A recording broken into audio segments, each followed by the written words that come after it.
Chapter 1. The Warning. Sophia and Marcos were amateur explorers who enjoy hiking in little-known areas. When they heard about the Forest of Shadows, a remote and rarely visited site, they didn't hesitate to set out on an excursion. Although some stories spoke of people disappearing in the forest, they thought they were just rumors to scare visitors. Before entering, a local ranger stopped them, warning them of the risks.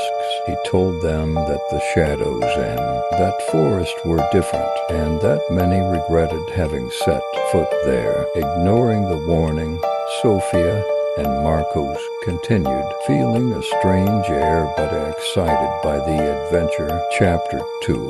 The first night. They spent the first night in a makeshift tent. At midnight, they both heard strange noises, like footsteps in the leaves and whispers that seemed to move through the trees. At first, they thought it was the wind, but the whispers had a cadence that almost formed words. Still, they tried to sleep, not knowing that this was just the beginning. Chapter 3. The Shadow That Watches. The next morning, Sophia and Marcos woke up to whispers from the forest that seemed to creep into their dreams. As they packed up camp, Sophia felt a presence at the edge of her vision. When she looked up, she glimpsed something strange between the trees.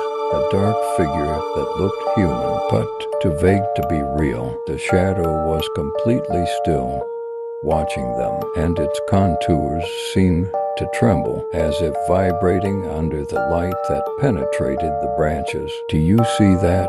she whispered to Marcos, pointing towards the figure. Marcos looked in the direction she indicated, but when he looked closely, the shadow had disappeared. It must have been an effect of the light, or maybe fatigue, he said, trying to sound carefree, but Sophia couldn't ignore it. That figure didn't look normal. The edges of the shadow seemed to merge with the forest, as if the environment itself was trying to hide it. As they advanced, Sophia felt his gaze on the back of her neck, and although she tried to calm down, the feeling of being observed became more and more intense. Chapter 4.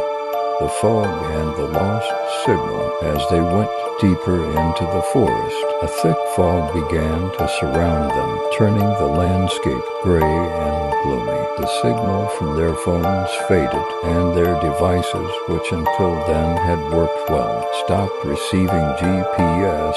They felt disconnected from the outside world, isolated in a place that seemed to exist in a dimension of its own. Marcos checked his phone several times, trying to catch even a single signal bar, but nothing. He looked at Sophia with an attempt at a smile, but his concern was evident. "It's not a big deal.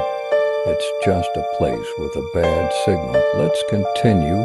We're sure to find coverage later." Sophia nodded, though she was also uneasy. With each step, the fog seemed to become thicker, distorting their vision and obscuring the path. The trees, with their twisted shapes and long branches, seemed to take on threatening positions, as if they wanted to trap them in their web of shadows. Unable to use their devices to guide them, they were forced to rely only on their instincts. Chapter 5.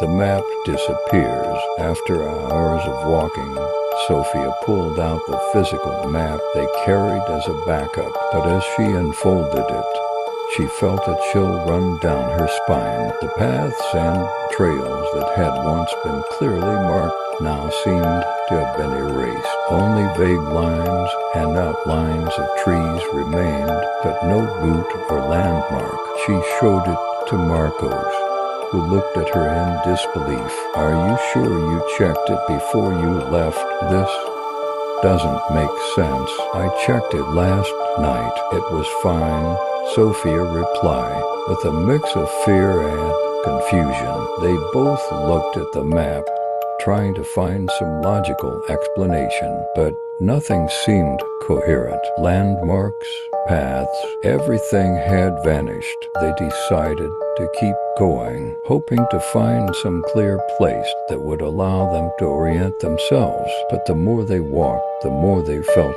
trapped. Chapter 6.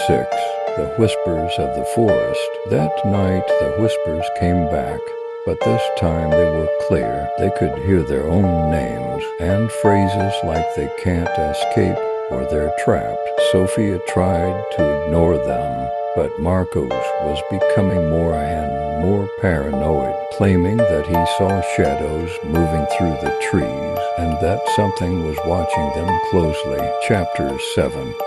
Marco's disappearance. The next day, while Sophia was collecting water from a nearby stream, she heard a scream. She ran back, but she didn't find Marcos. Only his backpack was left lying on the ground, and there were marks in the dirt around it, as if something or someone had dragged him into the forest. Desperate, Sophia tried to find him, but the forest seemed endless, and the whispers became more and more disturbing. Chapter 8. The Apparition of the Shadow. That night, as she walked alone and terrified, Sophia saw the same shadow as she had seen days before, but this time the figure was clearer, almost human, and it was slowly approaching. She felt like she couldn't move, as if an invisible force was holding her in place. The figure stopped in front of her and a low whisper said, "This is where you'll belong, like everyone else." Chapter 9. The Escape Attempt. Sophia found a path she didn't remember seeing before, and, hoping it was the way out, she started to run. However, the forest seemed to change around her, and every time she moved forward, the trees seemed denser and darker. Finally, exhausted and desperate, she fell to the ground, realizing she was lost forever. Chapter 10. The Last Question. Before giving up, Sophia heard one last whisper asking, "How far are you willing to go to escape, or will you accept that you are now part of this forest?" And in that moment, she realized that perhaps she had never had the option to leave.